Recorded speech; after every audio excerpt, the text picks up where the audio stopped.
பொன்மனச்செம்மல் புரட்சி தலைவர் எம்ஜிஆர், இதயம் புரட்சி தலைவி அம்மாவை வணங்கி இந்திய திருநாடு மதுராங்கத்தை நோக்கி பார்த்து கொண்டிருக்கிறது.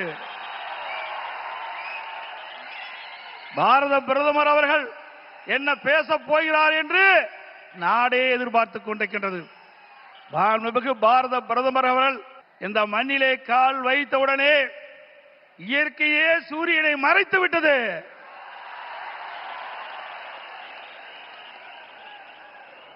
எங்கே பார்த்தாலும் மக்கள் வெள்ளம், மக்கள் கடல் போல் காட்சியளிக்கின்றார்கள். இந்த மதுராந்தம் பூமியே குலுங்குகின்ற அளவுக்கு மக்கள் வெள்ளம். இதுவே நடைபெறுகின்ற சட்டமன்ற தேர்தலில் வெற்றிக்கு சான்று. இந்த அற்புதமான நிகழ்ச்சியிலே தேசிய ஜனநாயக கூட்டணி வெற்றி பெறுவதற்கு அடித்தளம் அமைப்பதற்கு முதலாக தேர்தல் பிரச்சார கூட்ட நிகழ்ச்சியிலே கலந்து கொள்வதற்கு வருகை தந்து உரையாற்றிருக்கின்ற மதிப்புக்கும் மரியாதைக்கும் போற்றலுக்குரிய பாரத பிரதமர் மாண்புமிகு நரேந்திர மோடி அவர்களே, நிகழ்ச்சியிலே பங்கு பெற்றிருக்கின்ற மத்திய அமைச்சர் மரியாதைக்குரிய திரு பியூஷ் கோயல் அவர்களே, தமிழகத்தினுடைய மாநில பாரதிய ஜனதா தலைவர் முன்னாள் அமைச்சர் சகோதரர் திரு நயினார் நாகேந்திரன் எம்எல்ஏ அவர்களே, மத்திய இணை அமைச்சர் அருமைச்சகோதரர் திரு எஸ் முருகன் அவர்களே, பாட்டாளி மக்கள் கட்சியுடைய தலைவர் முன்னாள் மத்திய அமைச்சர் அருமைச்சகோதரர் டாக்டர் அன்புமணி அவர்களே, அம்மா மக்கள் முன்னேற்ற கழகத்தினுடைய பொதுச் செயலாளர் மதிப்புக்கும் மரியாதைக்கும் உரிய சகோதரர் திரு டிடிவி தினகரன் அவர்களே, தமிழ் மாநில காங்கிரஸ் தலைவர் முன்னாள் மத்திய அமைச்சர் மரியாதைக்கு திரு ஜே கே வாசன் அவர்களே, புரட்சி பாரதிய தலைவர் திரு பூவை ஜெகன்மூர்த்தி எம்எல்ஏ அவர்களே, மரியாதைக்குரிய புதிய நீதி கட்சி தலைவர் திரு ஏ சி சண்முகம் அவர்களே, இந்திய ஜனநாயக கட்சியுடைய தலைவர் திரு பாரிவேந்தர் அவர்களே, தமிழக மக்கள் முன்னேற்ற கழக நிறுவன தலைவர் திரு ஜான் பாண்டியன் அவர்களே, எருதல் மக்கள் கட்சியுடைய தலைவர் திரு என் ஆர் தனபாலன் அவர்களே, முன்னாள் ஆளுநர் திரு தமிழிசை சவுந்தரராஜன் அவர்களே, முன்னாள் பாரதிய ஜனதா தலைவர் சகோதரர் திரு அண்ணாமலை அவர்களே, மற்றும் மேடையிலே வீற்றிருக்கின்ற கூட்டணி கட்சியினுடைய தலைவர்களே, நிர்வாகிகளே, மேடையிலே வீற்றிருக்கின்ற அனைத்து இந்திய அண்ணா திராவிட முன்னேற்ற கழகத்தினுடைய தலைமை கழக நிர்வாகிகளே, மாவட்ட கழக செயலாளர்களே, நாடாளுமன்ற உறுப்பினர்களே, சட்டமன்ற உறுப்பினர்களே, வாரி சிறப்பித்துக் கொண்டிருக்கின்ற தேசிய ஜனநாயக கூட்டணியில் அங்கம் வைக்கின்ற கட்சியினுடைய தலைவர்களே, நிர்வாகிகளே, தொண்டர்களே, பெரியவர்களே, தாய்மார்களே, ஊடக நண்பர்களே, பத்திரிகை நண்பர்களே, கழக உடன்பிறப்புகளே, அத்தனை பேருக்கும் என்னுடைய முதற்கண் வணக்கத்தை உரித்தாக்குகின்றேன். நாளம் கருதினும் கைகூடும், காலம் கருதி இடத்தார் செய்யின். உரிய காலத்தையும் இடத்தையும் தேர்ந்தெடுத்து செயல்பட்டால் உலகத்தையே கையில் அடக்கலாம் என்பது இதனுடைய பொருள். நம்மை எதிர்ப்பவர்கள் எத்தகைய வஞ்சக நெஞ்சம் கொண்டவர்களாக இருந்தாலும், தீயவர்களாக இருந்தாலும், உரிய காலத்தில் உரிய இடத்தில் உரியவர்களோடு ஒன்றிணைந்து உறுதியாக செயல்பட்டால் வெற்றி என்பது நிச்சயம். அத்தகைய தருணம் இப்பொழுது நமக்கு கிடைத்துள்ளது. இன்றைக்கு திராவிட முன்னேற்ற கழகம் ஆட்சி பொறுப்பேற்று 4.25 ஆண்டுகள் ஆகிவிட்டன. 4.25 ஆண்டு காலத்திலே மக்களுக்கு இந்த ஆட்சி கொடுத்தது வேதனை, துன்பம். எல்லா துறைகளிலும் ஊழல், ஊழல் இல்லாத துறையே கிடையாது. மக்களை வாட்டி வதைக்கின்ற அரசாங்கம் தேவையா? சொல்லுங்க, தேவையா? மக்களோட ஆட்சி அகற்றப்பட வேண்டும். ஒரு குடும்பம் வாழ 8 கோடி மக்களை சுரண்டுவது நியாயமா? இன்றைக்கு தமிழகத்தை திரு கருணாநிதியுடைய குடும்பம் ஆட்சியிலே அமர்ந்து கொள்ளையடித்துக் கொண்டிருக்கின்றது. திரு கருணாநிதி அவர்கள் முதலமைச்சராக இருந்தார். அதுக்கு பிறகு ஸ்டாலின் முதலமைச்சராக இருக்கிறார். ஆட்சி பொறுப்பேற்று 4.25 ஆண்டு காலத்திலே அவர் செய்த சாதனை ஒன்றே ஒன்று, ஊழல் ஊழல் ஊழல்.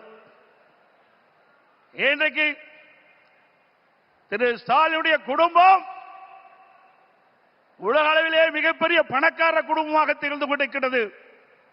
திரு ஸ்டாலினுக்கு பிறகு உதயநிதி ஸ்டாலின் வர வேண்டும் என்று எண்ணுகின்றார்.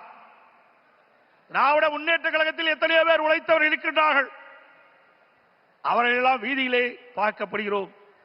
ஆனால் திரு கருணாநிதி குடும்பத்திலே பிறந்தவர்களுக்குத்தான் அந்த கட்சியிலும் இடம், அதிகாரத்தில் இடம்.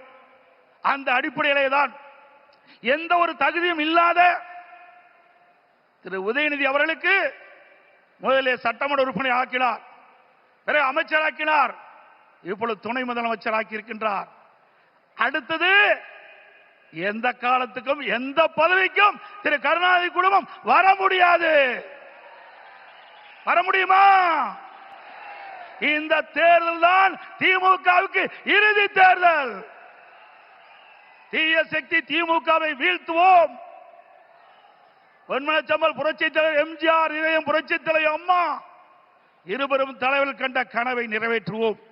நம்முடைய தேசிய ஜனநாயக கூட்டணியுடைய சக்தியால் பாரத பிரதமர் நமக்கு துணை நிற்கின்றார். இன்றைக்கு நம்முடைய இயக்கம் வலிமையான இயக்கம். நம்முடைய கூட்டணி வெற்றி கூட்டணி, வலிமையான கூட்டணி. தேர்தல் என்ற போரில் நம்முடைய கூட்டணி கட்சி தலைவர்கள், நிர்வாகிகள், தொண்டர்கள் இரவுகள் பாராமல் தேனீக்களை போல, எறும்பை போல சுறுசுறுப்பாக செயல்பட்டு தேர்தல் போரிலே எதிரிகளை ஓட ஓட விரட்டி வெற்றி கொடி நாட்டுவோம். செய்வீர்களா? இந்த தேர்தலை பொறுத்த வரைக்கும் குடும்ப வாரிசுக்கு முற்றுப்புள்ளி வைக்கின்ற தேர்தல், குடும்ப ஆட்சிக்கு முடிவு கட்டுகின்ற தேர்தல், ஊழல் நிறைந்த ஆட்சிக்கு முடிவு கட்டுகின்ற தேர்தல். இந்த தேர்தல் நம்முடைய வெற்றிக்கு மக்கள் துணை நிற்கின்றார்கள்.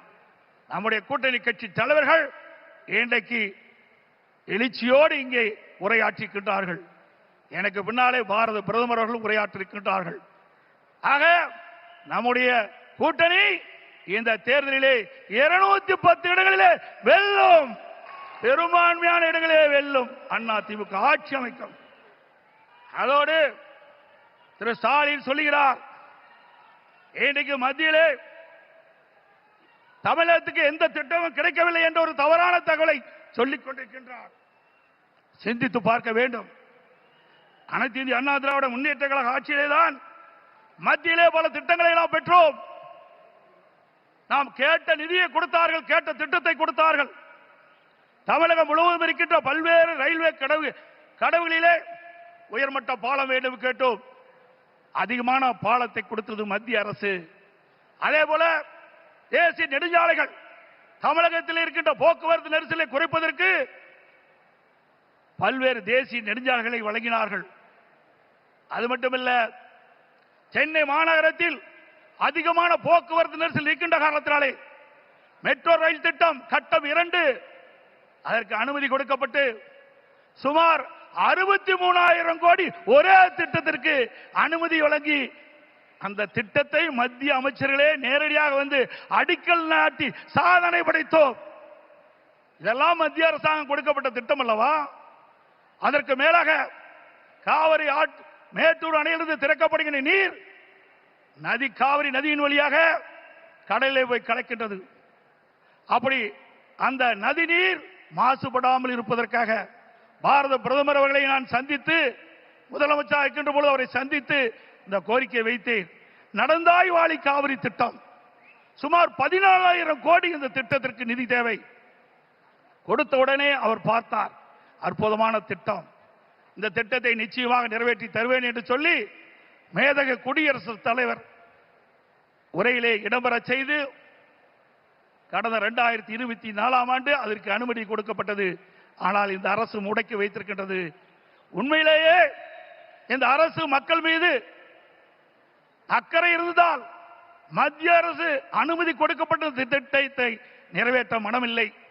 சிந்தித்து பாருங்கள், 14,000 கோடி 1000 2000 இல்ல 14,000 கோடி நம்முடைய தமிழ்நாடு நலன் பெறுவதற்காக மத்திய அரசு அனுமதித்தது.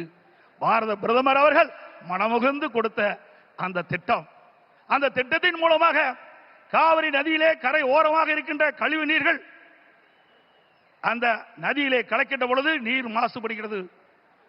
அந்த நீர் மாசுபடாமல் இருப்பதற்கு அதை சுத்தகரித்து நதியிலே விடுகின்ற திட்டம் தான் இந்த திட்டம். மேட்டூர் அணையிலிருந்து வெளியேறிய நீர், பவானி சாகர் அணையிலிருந்து வெளியேறுகின்ற நீர், நொய்யிலிருந்து வெளியேறுகின்ற நீர், அமராவதி அணையிலிருந்து வெளியேறுகின்ற நீர், இந்த நீரெல்லாம் சுத்தப்படுத்தி அங்கே நதியிலே விடுகின்ற பொழுது காவிரி நதியிலே வந்து கலக்கின்ற பொழுது சுத்தமான நீராக இருக்கும். தமிழ்நாட்டை பொறுத்த வரைக்கும் காவிரி நதி தான் ஜீவநதி. அந்த நதியை நம்பித்தான் 20 மாவட்ட மக்கள் குடிநீர் ஆதாரமாக விலகி கொண்டிருக்கிறது. டெல்டா பாசன விவசாயிகளுக்கு ஒரு நல்ல நீர் பயிர்களுக்கு பாய்ச்சுகின்ற பொழுது எந்த நோயும் தாக்கப்படாது. அப்படிப்பட்ட அற்புதமான திட்டத்தை நமக்கு வழங்கினார். அரசியல் காழ்ப்புணர்ச்சியின் காரணமாக அந்த திட்டத்தை நிறுத்தி வைத்திருக்கின்றார்கள். மீண்டும் உங்களோ ஆதரவோடு தேசிய ஜனநாயக கூட்டணி அதிக இடங்களே வெற்றி பெற்று நம்முடைய கூட்டணி அதிமுக ஆட்சி அமைக்கின்ற பொழுது பாரத பிரதமருடைய ஆசியால் இந்த திட்டம் நிறைவேறும்.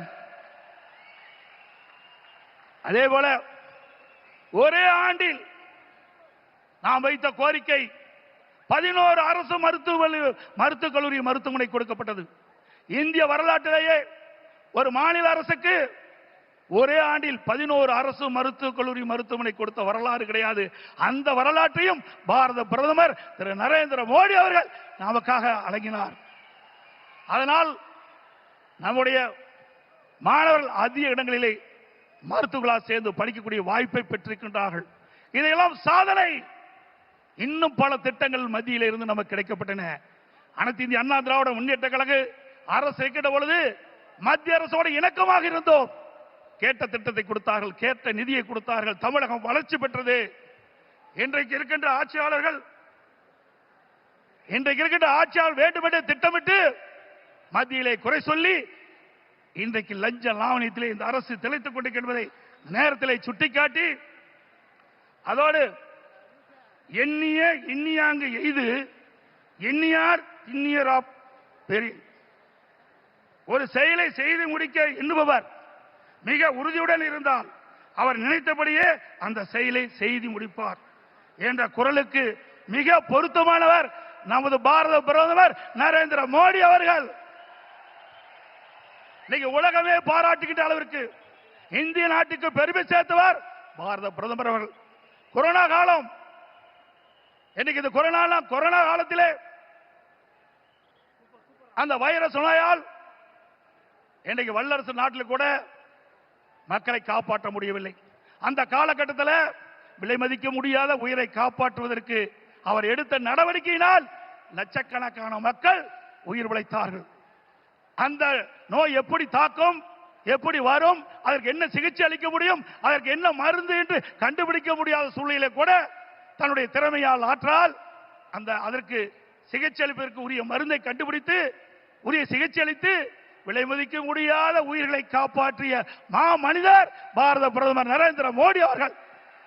இந்திய நாட்டு மக்கள் மட்டுமல்ல, வெளிநாட்டில் இருக்கின்ற மக்களுக்கும் அந்த உயிர்களை காப்பாற்றுவதற்கு விலையில்லா மருந்துகளை கொடுத்து காப்பாற்றிய மனித நேயம் படைத்த தலைவர் பாரத பிரதமர் நரேந்திர மோடி அவர்கள் என்பதை இந்த நேரத்தில் சுட்டிக்காட்டி, உறவுக்கு கை கொடுப்போம், உரிமைக்கு குரல் கொடுப்போம் என்ற அண்ணாவின் கொள்கையை உறக்க கூறி பொன்மனச்செம்மல் புரட்சி தலைவர் மற்றும் இதயம் புரட்சி தலைவர் அம்மா வகுத்து தந்த அமைதி, வளம், வளர்ச்சி என்பதை நாங்கள் தாரக மந்திரமாக என்று கூறி எங்கள் பயணத்தில் உறுதியாக எங்களுக்கு ஆதரவு கரம் நீட்டிய பாரத பிரதமர் அவர்களுக்கும் தேசிய ஜனநாயக கூட்டணி கட்சி தலைவர்களுக்கும் தொண்டர்களுக்கும் மீண்டும் ஒருமுறை நன்றி தெரிவித்துக் கொள்கின்றேன். மக்களை காப்போம், தமிழகத்தை மீட்போம். By by Stalin. நன்றி, வணக்கம்.